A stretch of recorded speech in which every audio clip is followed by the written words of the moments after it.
साथियों, हमने गीता के संदेश को याद किया। यदि शांति के तप को जीवित रखना है तो उसके भीतर शक्ति का ताप अनिवार्य है। यदि शांति के तप को जीवित रखना है तो उसके भीतर शक्ति का ताप अनिवार्य है। यदि निर्दोषों की रक्षा करनी है तो बलिदान देने का साहस भी उतना ही आवश्यक है। जो लोग हमारी सहिष्णुता को कमजोरी समझ बैठे थे, उन्हें ऑपरेशन सिंदूर के माध्यम से भारत ने ऐसा जवाब दिया जिसे आज तक वह भूल नहीं पाए हैं।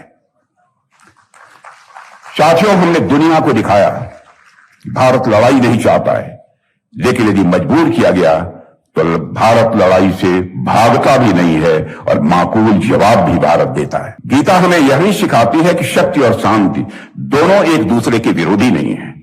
आज भारत विश्व में शांति का संदेश देता है तो पूरी दुनिया भारत को शांति का प्रतीक मानती है, परंतु वास्तविकता यह है शांति तभी टिकती है जब उसके पीछे आत्मविश्वास और बल का सहारा हो।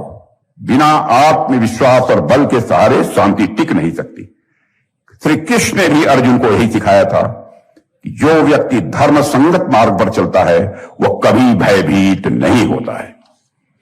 साथियों, पहलगाम का वह विभत्स क्षण आज भी राष्ट्रीय स्मृति को विचलित करता है। जब हमारे पहलगाम के वहां पर पर्यटन के लिए गए निर्दोष यात्रियों को धर्म पूछकर मारा गया था। कितना क्रूर और अमानवीय संदेश उन आतंकवादियों ने दिया था। वह घटना मैं मानता हूं कि भारत की शांति प्रियता को ही चुनौती नहीं थी दे रही थी। आतंकवादी और उनके सरपरस्त यह मान बैठे थे कि भारत की शालीनता उसकी कमजोरी है, लेकिन वे भूल गए कि भारत गीता का देश है, जहां करुणा भी है और युद्ध भूमि में धर्म की रक्षा की प्रेरणा भी है। साथियों, हमने गीता के संदेश को याद किया। यदि शांति के तप को जीवित रखना है तो उसके भीतर शक्ति का ताप अनिवार्य है। यदि शांति के तप को जीवित रखना है तो उसके भीतर शक्ति का ताप अनिवार्य है। यदि निर्दोषों की रक्षा करनी है तो बलिदान देने का साहस भी उतना ही आवश्यक है। जो लोग हमारी सहिष्णुता को कमजोरी समझ बैठे थे, उन्हें ऑपरेशन सिंदूर के माध्यम से भारत ने ऐसा जवाब दिया जिसे आज तक वह भूल नहीं पाए हैं। साथियों, हमने दुनिया को दिखाया कि भारत लड़ाई नहीं चाहता है, लेकिन यदि मजबूर किया गया तो भारत लड़ाई से भागता भी नहीं है और माकूल जवाब भी भारत देता है। साथियों, ऑपरेशन सिंदूर को मैं मानता हूं केवल एक सैन्य कार्रवाई नहीं थी, बल्कि वह भारत की आत्म प्रतिबद्धता, आत्मसम्मान और आत्मविश्वास की उद्घोषणा थी। भगवान श्री कृष्ण ने भी पांडवों को यही समझाया था कि युद्ध बदले की भावना या महत्वाकांक्षा के लिए नहीं, बल्कि धर्मपूर्ण शासन की स्थापना के लिए लड़ा जाना चाहिए। स्वधर्म, स्वदेश की रक्षा के लिए लड़ा जा सकता है।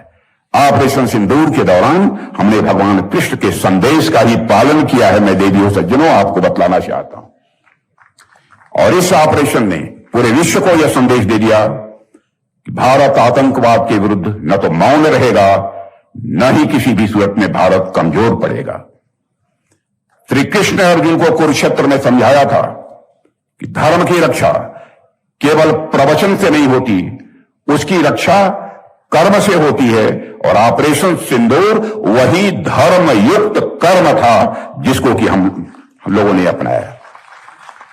और साथियों, आज हम सब जब यहां एकत्र हुए हैं तो यह भी हमें याद रखना होगा कि गीता केवल युगों की नहीं है, बल्कि हर दिन और हर क्षण की साथी है। यदि हम इसे केवल धार्मिक ग्रंथ मानकर रख देंगे तो इसका उद्देश्य मैं मानता हूं अधूरा रह जाएगा। कर्म की भूमि केवल कुरुक्षेत्र नहीं है, आज का भारत भी एक विराट कर्म भूमि है। आज का भारत भी एक विराट कर्म भूमि है, जहां सैनिक सीमा पर, वैज्ञानिक अपनी प्रयोगशालाओं में, किसान अपनी खेतों में और युवा स्टार्टअप्स में अपना अपना धर्म निभा रहे हैं। गीता की असली शक्ति तभी प्रकट होगी जब हम इसे अपने व्यवहार में, अपने निर्णयों में, अपने काम में और अपने संबंधों में लागू करते हैं।